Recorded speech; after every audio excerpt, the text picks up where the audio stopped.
Carson was doing several different jobs, including bartending and a lacrosse coach, and several other things when he took the leap into real estate, and he's never looked back.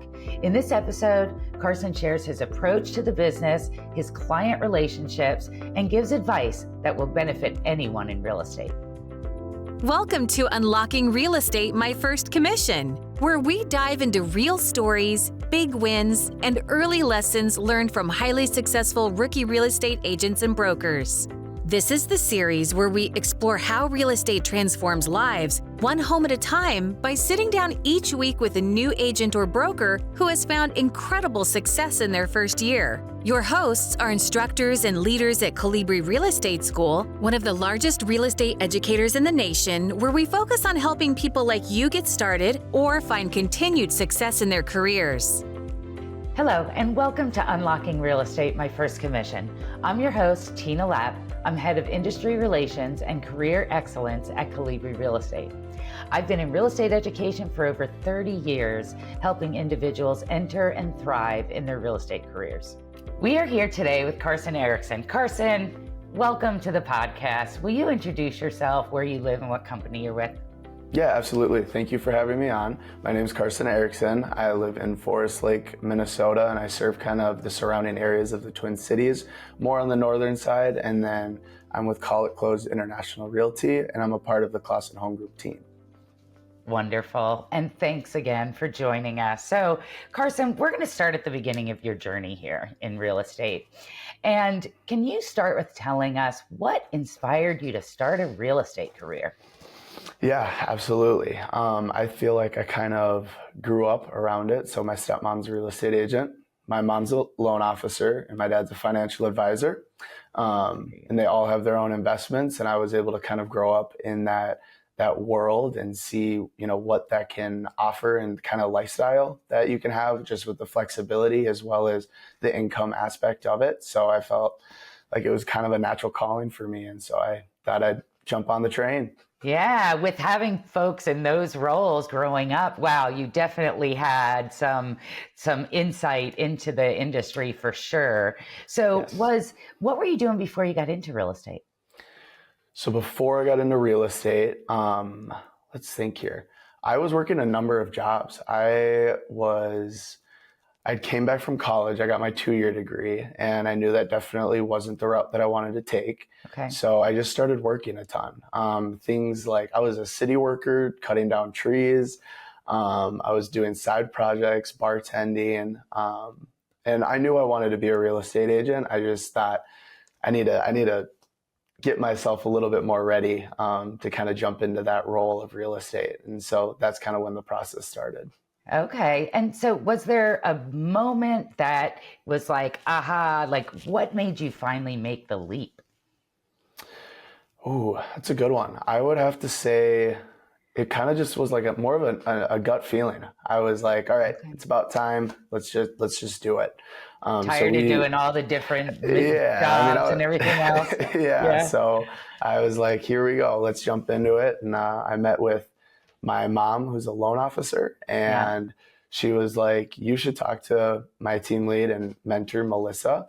Okay. And so she FaceTimed her on the spot, and I went to the office the next day, and she was like, get your license. I was like, okay, cool. Here we go. So you did it. So walk us through that process. We won't spend a ton of time, but I'd love to hear, like, our listeners are thinking about a career in real estate, perhaps recently got started, but they're curious. What is the process? Can you walk us through, like, how'd you take your classes? How'd you identify a school? Those kinds of things. Yeah, absolutely. I really didn't shop around at different schools. I pretty much looked it up. I saw Kaplan as the top one. And so I just clicked, okay, sounds good. And I started the licensing process through Kaplan, and I did a all online. So no live classes. I wanted to do it at my own pace because at this point I was still working. I think it was 2 or 3 different jobs. So I was like, okay, let's take my time with it. And I had a mentor who would meet with me once a week and get coffee, and we'd do a couple chapters at a time and really nail down what I needed to know. So I felt super prepared going into the test. I was very lucky or blessed to be able to pass the test on my first time. I know a lot of people have struggled with that. Yeah. So yeah, that was kind of the process. It took me a long time. It took me, I want to say almost 4 months, just because I wasn't so, well, here, the first 30 hours, which are like the most key hours that, in my opinion, you could take your test after the first 30. So I hyper focused the first 30 hours for, it was at least a month and a half. And then I kind of put the next 60 on the back burner once I passed the test. And then I was like, okay, I need to get this done with. Yeah. So yeah. then it kind of sped up the process. Unique to your state for sure. And so you said you had a mentor working with you as you worked through the chapters. Was that someone from the real estate firm? Yes. So my team lead, Melissa, her mentor his name is Rich Kelly. He has been in the industry a long, long time, and he's very, very knowledgeable, just with all the different details, like the very minuscule details. And so he did a really good job explaining to me what I was actually reading, what I was learning. So I was, very, very lucky to be able to get to meet with him on a regular basis and nail down all the different aspects of the real estate tests or courses. Yeah, you're very fortunate to have that, because that is unique. And I think when you're taking an online program, to have someone that can walk you through when there's not, an instructor available for that, you're very fortunate. So you were working 3 jobs, you're taking these courses. The fact that you got through in 4 months to me is amazing. And basically 4 months to owning your own business, right? Like at the end of 4 months, not bad. So, how long after you completed courses did you have your first transaction? So I completed my courses in January, and then I actually took a month and went to Kenya on a volunteer trip. Awesome. So then I came back in February, and then I had a listing after 3 months. And then, oh my goodness, I call it my most challenging transaction by far. We had it under contract 3 different times. I was meeting with a co-op to try and find a well. It was one of the most unique transactions I've ever had to this day. Wow. So yeah, I was at the city pulling permits. It was quite the ordeal, but I learned so much in that first transaction. So I think it closed after five months from when I got licensed. Yeah. Okay. Wow. What a way to get started. Your most complicated transaction is your very first transaction. So let's dive into that a little bit, because that's cool. That makes for a good story anyway. I don't know if maybe it was high stress, but how'd you figure it all out? Here you are, newly licensed, super complicated transaction. How'd you do it? It was a combination of a couple of things. One was do what you can, almost fake it till you make it, kind of, you're going to learn the ropes as you go. And then combining that also with having, my team lead being able to help coach me and walk me through the different aspects of the transaction. So again, was very blessed to have a resource like that, be able to help coach me through it, as well as just being open to jumping in the fire and figuring it out, essentially. Yeah. So when you first got licensed, what were your expectations the first year before you faced this complicated transaction right out of the gate? What do you think your first year would look like? I really thought that it was going to be easier than it was. Okay. I thought it was going to be a lot more smiling and kind of having fun rather than having hard conversations, negotiations. The part of the job that really, I think, separates you from, can you do this full time, or is this a friends and family, I'm going to hold my license part-time kind of thing. I set my expectations really, really low. I said, if I don't sell a single house my first year, I'm okay with that as long as I learned. Learning was the biggest thing my first year, and even into my second, was I just want to absorb as much as I can, be a part of as much as I can. And I think that was really one of the best things, that kind of the best mindset I could have had. Then I didn't feel myself, necessarily like hungry for the next check and like that type of mentality. It was more just, let me be a part of this. Let me absorb what I can, and good things hopefully will happen. Yes, and they have. So we'll continue to dive into that. When you got licensed, you said you were working multiple jobs. When you finally got your license, did you keep working other multiple jobs for a while? Yes. So I continued bartending at nights during the weekend Okay. just because the income in real estate is so up in the air until you've kind of built that pipeline, obviously. Hmm. And then I coach on the side and I coach to this day. It's just a part of my life that I really enjoy. That's great. What do you coach? I coach lacrosse, high school, and Okay. then a traveling team. So Wonderful. Is there anything that you think you take from coaching that you can apply to your real estate career? I bet there Uh, are. absolutely. I Yeah. mean, simply just coming on and making connections with people. Yes, the people that I'm coaching are, in a younger age bracket than usually people that are buying houses. But Yeah. at the end of the day, you have to learn how to have different conversations with them, learn how to emotionally read them, know how to be a support to them. But then also, there's going to be times where there's going to be hard conversations and having those and not shying away from them. Yeah, yeah, and just having those people skills and those leadership skills, and maybe you'll inspire some of your team members to Yeah, go into real estate, right? potentially that'd be great. Yeah, yeah, we're seeing younger and younger folks, so that's great. So here you are, you're in real estate, you grew up around it, but you are new to the business. How did you market yourself and sort of establish credibility, establish your brand? Was that ever a concern for you?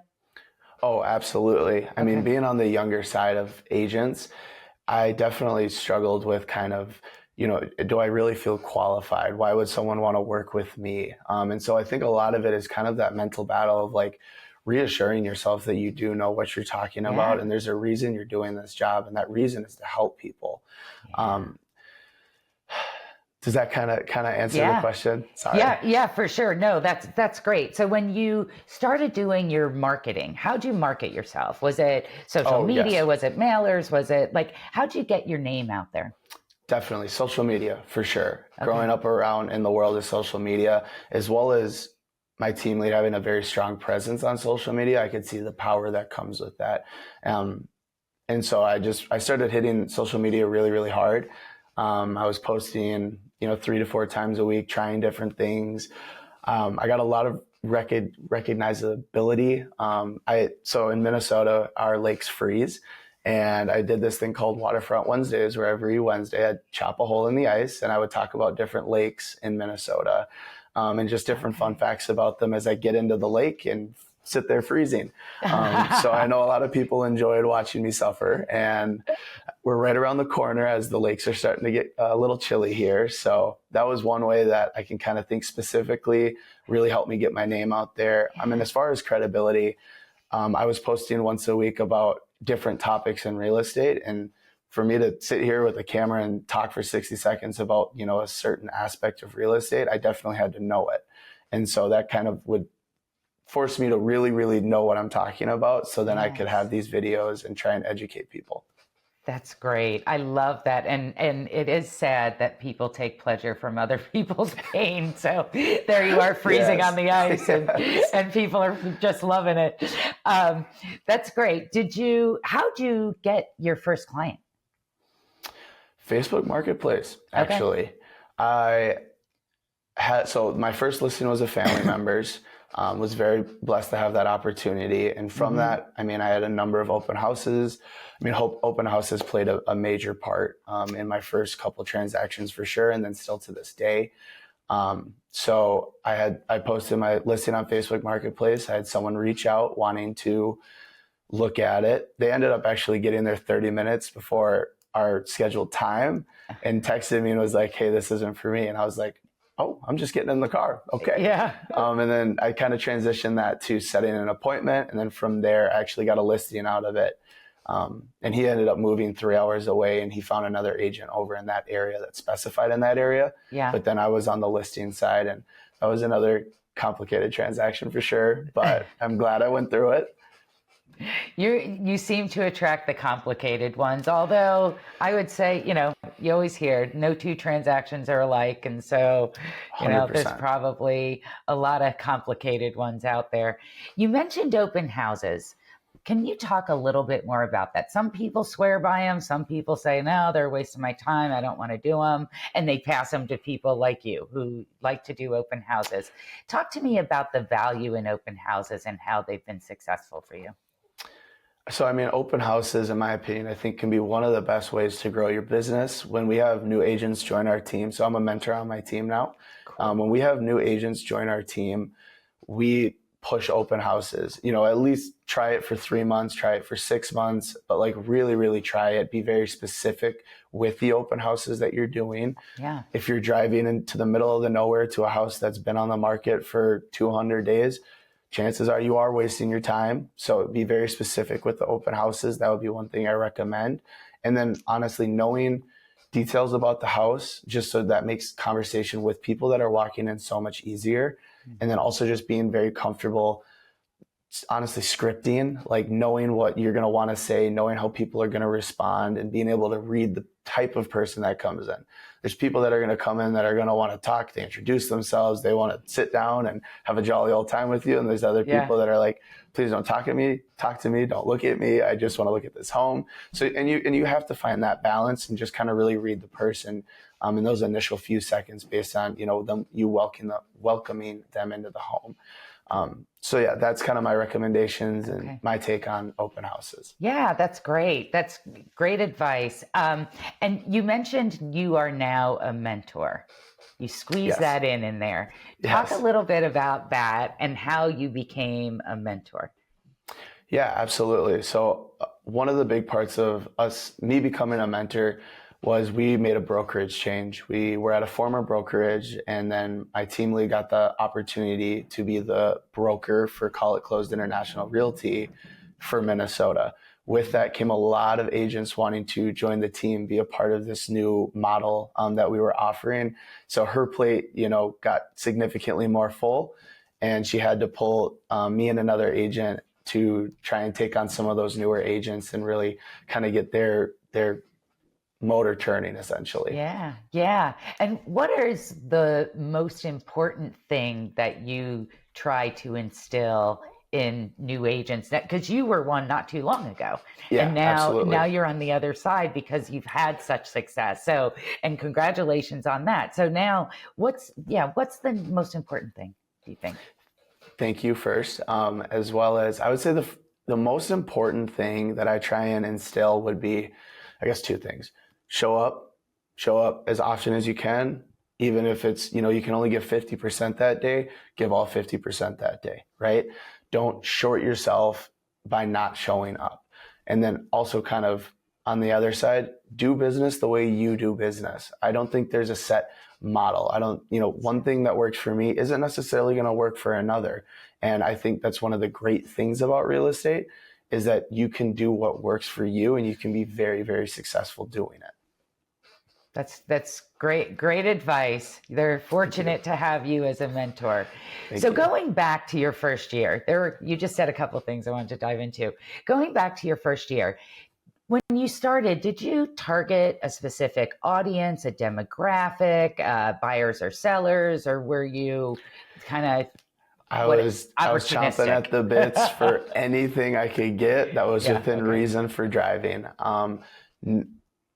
I feel like I tend to enjoy the first time home buyers a little bit more just because there's a lot more educating that comes into it. And being a mentor and a coach, educating and helping people really understand something new is something I really take pride in and I feel fulfilled by. So I didn't necessarily target, a specific niche, but I found myself enjoying that type of client probably the most, respectfully saying that, I suppose. Yes, for sure. Do you work with exclusively buyers? Do you take listings? I do both. I do both. Maybe the day will come where I feel like I can't handle all of it at once, but as of right now, I think I could be busier. I mean, I don't know. I feel like I haven't really reached that, oh my goodness, I'm too busy, I need to start turning things away. Keep it coming, right? Yeah, exactly. I'm like, all right, next one, here we go. Good, good, good. So all of this sounds great. I'm sure you had some challenges over your first year. What were the biggest challenges, and how do you address them? I would say the biggest challenges, there's kind of two that pop to mind. One is learning how to run your own business. I mean, learning the time management skills, learning how to use a calendar. Oh my goodness, life changer. So if you don't use a calendar, start. It will change your life. Yeah. So that was kind of, I'd say the biggest challenge was really figuring out like, what does every single day look like? How do I find that routine? How do I find that? What are the daily things that I'm going to do to make sure that my business is growing or heading in the right direction for sure? Mm-hmm. And then I would say the other one would be learning how to find clients. I mean, I'd say that's a pretty easy one, and one that most people I'd say would struggle with in their first year is, where are your clients coming from? Yeah. How are you going to get people to trust you when you have no track record? So I'd say, yeah, those were kind of the two biggest challenges. And I mean, even challenges to this day, you know, schedules are so fluid, and yes, I've been able to really set a schedule, but you know, showing happens here, you get a call here, and it's like, okay, we got to move some things around. And so being able to really just transition on a day-to-day basis smoothly. Yeah. And that challenge of how you find clients, how did you do it? Because you found them. Yeah. I'd say I've been very blessed. I have had open house luck. I've had very good lender relations. Now kind of getting my first few referrals, which is amazing. But still prospecting all the time. I mean, I've done things from door knocking. I haven't really tapped into mailers a whole ton, but you know, something I'd be willing to explore. I haven't really ruled anything out. You know, just calling lead ponds, circle dialing. I mean, really, I was trying it all just to say, you know, what's actually working for me the most, whether it's, you know, connecting with my sphere, posting on social media, hosting those open houses. I mean, a combination of all of those, I'd say I've pulled clients from. That's excellent. Excellent. And you talked a lot about your calendar. Do you time block? Do you set time aside for yourself? I mean, it sounds like you're very busy. Like, how do you think about your week and planning your week? On Sundays, I try and plan my week, or Mondays. But Sundays and Mondays, I usually try and plan my week. And I have, you know, non-negotiables throughout my week that, you know, I'm like, this activity is going to have to happen, right? Whether it's I'm going to call people or set appointments for an hour, or I'm going to be in the office working with team members on social media, or, you know, whatever those activities that I really want to dive into for that week. And then, I mean, things are going to happen, right? You get a showing scheduled on noon, and you're like, okay, well, here we go. So I definitely time block. I don't necessarily time block a lot of time for myself. I don't know. I guess I kind of work a lot, I would say, but I enjoy it. So that's the biggest thing, right? Yeah. Yeah, for sure. And you're still doing the coaching, right? Yes, absolutely. Yeah. Right now is like the lowest amount of coaching that I do on a regular basis. It's only 1 day a week. So it's nothing too intense, but I kind of look at that as like me time as well. So yeah. Still giving back. So, do you have a mentor or a support system that helped you navigate through your first year? I know you had a lot of family sort of in the industry, but were there people, did you rely on them? Were there people within your company? Who did you call? Absolutely. I mean, it was my team lead, Melissa, by far did the most mentoring for me. When I joined her team, it was a very small team. I am now have been the longest agent on her team, and our team has grown to, I think we're up to like 23 or 24 people. So there's been a lot of change in the last year and a half. That being said, I mean, she was such a great resource for me. And then early on, we had a team member join, and me and him started our accountability agreement. And it's just kind of daily tasks that we have to do, or else we owe the other guy money. And neither of us want to do that. And so that kind of makes sure we are doing the right things on a regular basis, always improving our knowledge, always just really trying to become better people. And with that, he's another resource that we call each other, we bounce ideas off each other. And so having those two people in my life my first year were definitely a big benefit. Yes, you're very fortunate. Those folks are so valuable. Did you go through any additional education or coursework or training or coaching after you went through sort of the required by the state education? Not really. I feel like with Call It Close, which I suppose we weren't with them my first year, but really just the training that we got through our team. We would do, we still to this day do weekly trainings on everything from open house tactics to contracts to, I mean, pretty much everything there really is to learn, negotiations. And so I never felt like I needed more training or more coaching. I mean, I've done continuing education that's, required by the state. And so I try and actually take that and value it and try and pull some knowledge from it, just because I think once you stop learning, I just think things start to go downhill. Yeah. Well, it sounds like you never stopped learning and you are going through training. It's just within your organization, and it's so valuable that the company is investing in you and helping you grow, and you are getting that training. So that's excellent.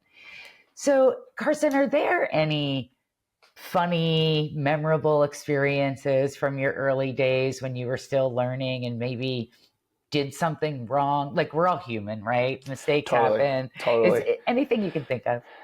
I don't know if this is necessarily funny. It's on the memorable side for sure. I had clients and we were supposed to close in 4 days. And I actually had taken that weekend off to go on a weekend trip. So I'm at a cabin and I get a call from the lender on the file telling me that their underwriter missed a really important piece of information and that we definitely were not closing in 4 days. And so having that conversation with my clients was certainly difficult, but we ended up finding a home that they loved 10 times the amount and actually was at a lower price. So it saved them more money. We were able to get a ton of seller paid closing costs. So it was less money out of their pocket. They enjoyed the house more. So that was definitely a very memorable moment. First time home buyer. So just being able to navigate, okay, this is my first time this has happened. I've never had, okay, we're 4 days from closing. I'm like, all right, cool. We're going to close that. No, we're not. And so learning how to handle that as an agent, and then also help my first time home buyers, who have this, had a beautiful baby girl. And I was like, oh my goodness, they're so ready to move into this house. So that was definitely a moment that I will probably always remember. Yeah. Well, things have a funny way of working themselves out. So it sounds like it did in this case for sure. Yes. How do you build relationships with your clients? Like, how do you nurture those relationships, either like for the first time or ongoing, to ensure those referrals? I try to just genuinely be myself. I mean, just down to, I don't want to work with someone that doesn't want to work with me. So I'm going to be myself. And if that relationship sparks and I feel like I can help them and they feel like I can help them, just kind of building that rapport, finding those things in common, finding those things to laugh about, to enjoy the experience, because it's such a stressful experience being, making such a large investment. In my opinion, one of the best investments you can make. But at the end of the day, it's a big step, and just trying to alleviate as much stress as possible.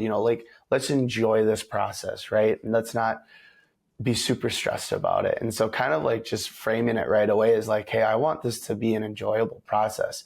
I'm not promising you by any means that everything is going to go as smoothly as possible, but let's try and, ride this tidal wave, you could say. So I would say that's kind of really just being myself, and then just trying to find things in common would be the way. I love that approach, though. Enjoy the journey, enjoy the ride while you're going through it. That's wonderful. So, Carson, what's next for you? Where do you see yourself in, say, 5 years? Yeah, that's a great question. 5 years, I and this is something my team lead knows, is that I have aspirations of starting my own team. Yeah. In 5 years, I would kind of like to be there, Yeah. either at the beginning stages of starting my own team. I have another business partner who has expressed interest in trying to start something with me. And I mean, Melissa has been roped in on all this, so this is not like a blindside by any means. But I would say 5 years from now, I'd love to be starting my own team and kind of taking that next step as a leader, to really try and get to that level, because my goal eventually is not to be an active agent forever. I really want to get to the coaching side. I want to be able to coach agents and have that be my main priority and focus, just because I feel like coaching is such a passion of mine, to where, I mean, I'll be an active agent, I'll always hold my license, but not that constant prospecting, that constant go, go, go. I'd love to instill that in other people and help them get to the point to where I'm hoping to get to still. It's a great plan, Carson. I have no doubt that you're going to get there. So Thank you. And you have the vision. So yeah, absolutely. Carson, next we're going to jump into our lightning round. We do this on every episode. Just a couple of fun questions, 60 seconds or less, just the first thing that comes to your mind. We're going to start with what is a book or a podcast that you've either read or listened to that you would recommend to the audience, and why? How to Win Friends and Influence People. Easily that one. Easily. I've probably read it 2 times now. I read it for the first time a couple of months ago, and I just don't really think there's a better book you can read to genuinely teach you, like, actively, like, things you can put into your day-to-day life to help you become better at talking to people, creating relationships, forming those genuine relationships that are so crucial for this job, and just people in life. I would recommend that book for anybody, truthfully. Yeah, anybody. That's a great one. I'm surprised that one doesn't come up more often. That is a great one. Yeah. If we had a time machine and you could go back to the day you started this journey, what would you do differently, or what advice would you give yourself? I'd start using my calendar earlier, for sure. On another note, I would tell myself to try and enjoy it a little bit more. I got so stressed out, throughout these transactions, trying to make sure that nothing goes wrong. Things are going to go wrong. I mean, 100%. And really just being able to navigate those situations and not get so stressed out about it. Because at the end of the day, the clock's going to keep ticking and the days are going to move on and things are going to continue to happen. Do what you can to control what you can control. Yeah. And that would pretty much be it. Yeah. It's good advice in real estate or otherwise. Good. 100%. Solid advice. Yes. If you could have dinner with one person, dead or alive, who would it be and why? Ooh. I mean, first thing that pops to mind is probably like Matthew McConaughey. I feel like he is a very intriguing person with a lot of knowledge. And I think the conversation with him would be, so knowledgeable. And I think it would be just a really cool conversation. Yeah, that would be fun. If you get that dinner, give me an invite. I'd love to join. Absolutely. I'll work on that. All right. I'm going to follow up with you soon. Carson, what'd you do at work yesterday? Ooh, where's my calendar? Truthfully, let me see. I had an appointment at 8, a little coffee just with a friend of mine, former client, kind of sphere. And then I had a commercial listing appointment, which was the first one I've ever had. So that was really cool to learn. Exciting. From there, I went to the office, set up a showing for today. Got a call from an online lead and they wanted to go look at the listing I have. And so set that up. And then I ended up coaching that evening. And I think I posted on social media. I recorded a little bit. The checking emails always forever. Yeah. And then I ended up coaching and then went over to my buddies and had a fire in the driveway. Sounds like a great day. Great day. Any tips or tricks that you would share with aspiring real estate professionals? Ooh. I feel like I've already said it, but just really invest in yourself, like know what you're talking about, and then just show up like every day, or, if it's 6 days a week, show up 6 days a week. If it's 1 day a week and you're part-time, show up for that day and hit it as hard as you can. And then never stop learning. Always try and learn, what's the next thing that's coming? What's something that maybe I need to focus on more because I got a question about it and I didn't know it that well, right? So just always trying to maintain that ever-going learning process, that growth mindset, I feel like you could almost say. Yeah, it's good advice. Good advice. Carson, where can listeners and viewers connect with you or follow your journey? Absolutely. I'm on a couple different social media platforms. It's carson.is.closing. I'd say I'm the most active on my Instagram and my Facebook. Email is carson@clausenhomegroup.com. If you ever want to shoot me an email, I'm checking those all the time. So, or if you want to just see me freeze in the water, you can check out the Instagram and Facebook. So, yeah. I think you might get a lot of takers on that and Perfect. Check it out. So this has been wonderful. Appreciate your time. I know you'll be an inspiration to individuals who are looking to start careers in real estate. And good luck to you, my friend. It sounds like you've got a very bright future ahead. Thank you so much. I appreciate you taking the time to have me on. This was an absolute blast. Thanks for tuning in to Unlocking Real Estate, My First Commission. We hope today's stories and insights inspired you to take that next step in your real estate journey. If you enjoyed this episode, don't forget to like, subscribe, and hit the notification bell so you never miss an episode, or head over to our channel to see some of the other content we've produced. We'd also love to hear from you. Drop a comment below with your biggest takeaway or a question for our next guest. If you have a recommendation for someone we should interview, please send a note to unlockingrealestate@colibrirealestate.com.